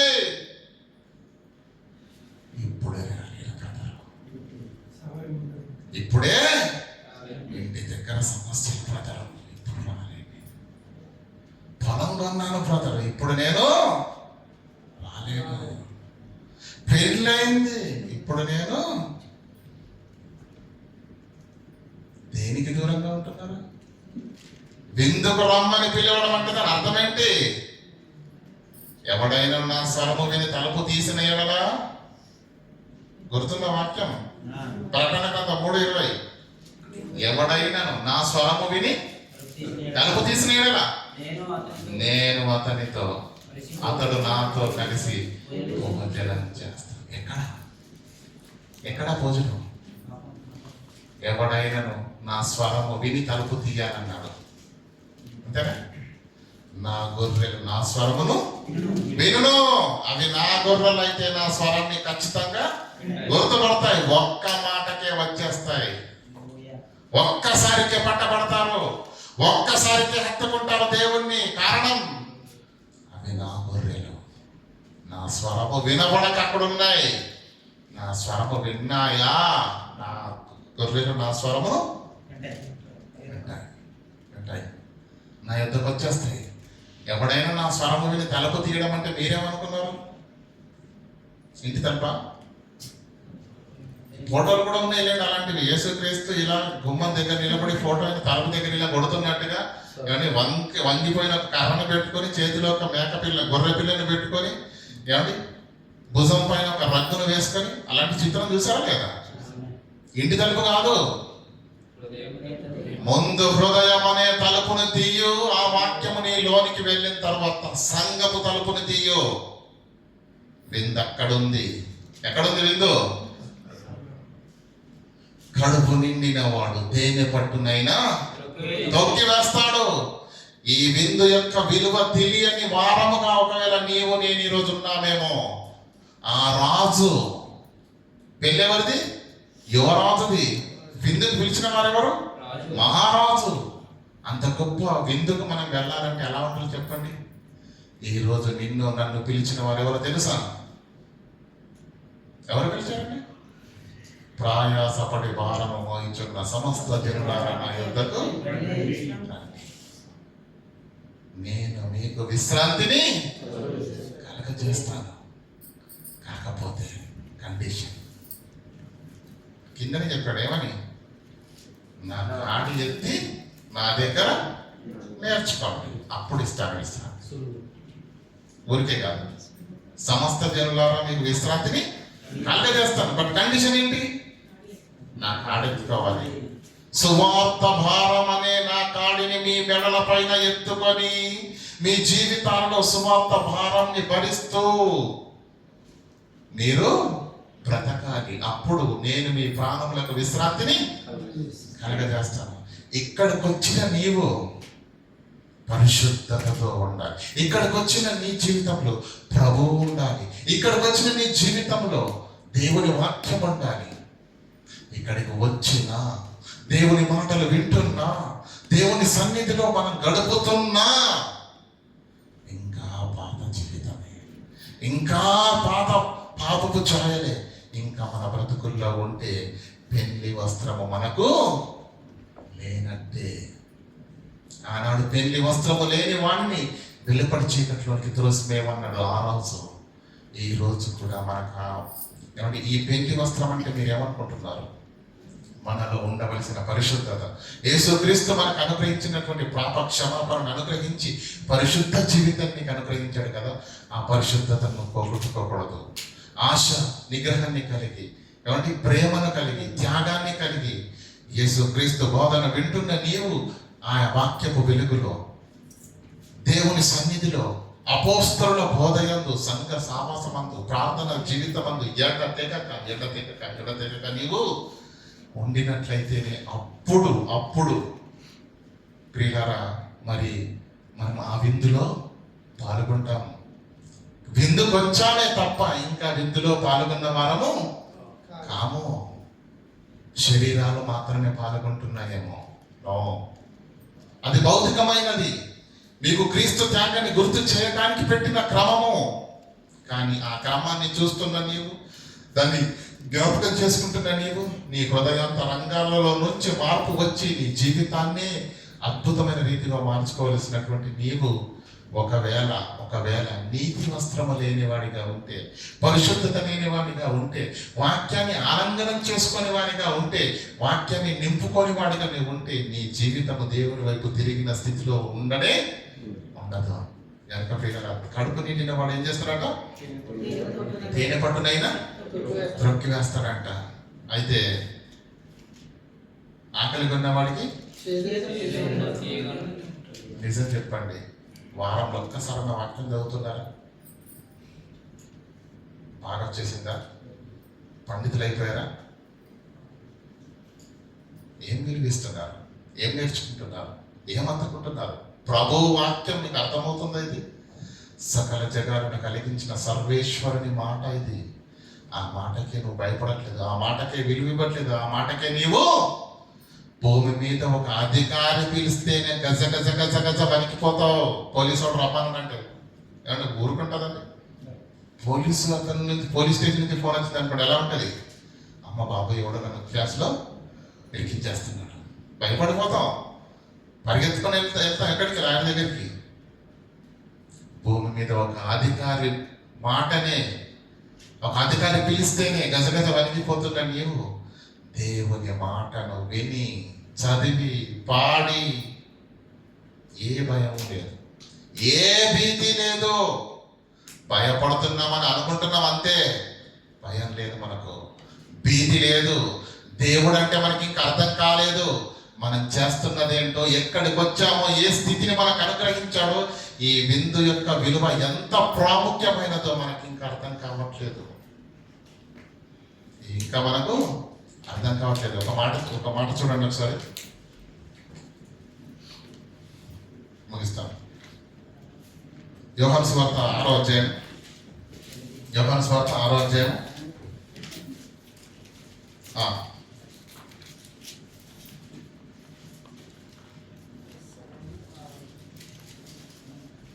54వ వచనం. నా శరీరము తిని నా శరీరమును తిని నా రక్తము త్రాగువాడే నిత్య జీవము గలవాడు. నా రక్తము త్రాగువాడే నిత్య జీవము గలవాడు. నిత్య జీవము గలవాడు. ఏం చేయాలట?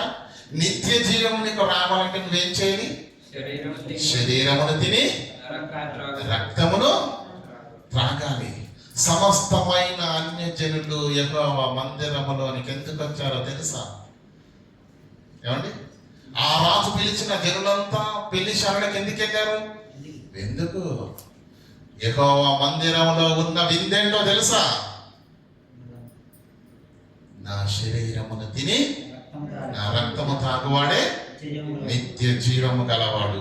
అలా నా శరీరమును త్రాగి తిని నా రక్తము త్రాగిన వానిని మాత్రమే అంచె దినములలో నేను పైకి లేపుతున్న వాడికి మాత్రమే మృతుల పునరుత్థానము తప్ప మరొకడికి మృతుల పునరుత్థానము లేదు. అంటే మనం పరలోకం వెళ్ళాలంటే అతి ప్రధానమైనది ఏంటి? ఆయన శరీరము తిని ఆయన రక్తమును ఆ పాత్రలో చెయ్యాలంటే మారు మనసు. బాప్తీసం తీసుకోవాలి. బాప్తీసం తీసుకోవాలంటే మారు మనసు పొందాలి. మారు మనసు పొందాలంటే వాక్యాన్ని వినాలి. వాక్యాన్ని వినాలంటే ఎట్లా వస్తాడు? దేవుని పిల్లలైన మనము బయటికి వెళితేనే దేవుడు ఎరగని వారు సంఘంలోనికి వస్తారు. ప్రకటించువారు చెప్పకుండా ఏమండి జనులు ఎట్లు వెందురు కనుక మనం చెప్పాలి. వాళ్ళు వినాలి, మారు మనసు పొందాలి, బాప్తిస్మం తీసుకోవాలి, ప్రభు బలుల చేతు వేయాలి. ఆ ప్రభు బలుల చేతు ఉంచినప్పుడే, ఆ విందులో పాల్గొన్నప్పుడే అంచె దినమున యేసుక్రీస్తు ఏం చేస్తాడట? ఎందుకు? అతను మనతో కలిసి భోజనం చేశాడు, అంతే కదా. నా స్వరము విని తలుపు తీసిన యెడల నేను అతనితో భోజనము చేస్తాను. దేవుని రాజ్యములో ఉన్న భోజనం ఇది, విలువైన విందు.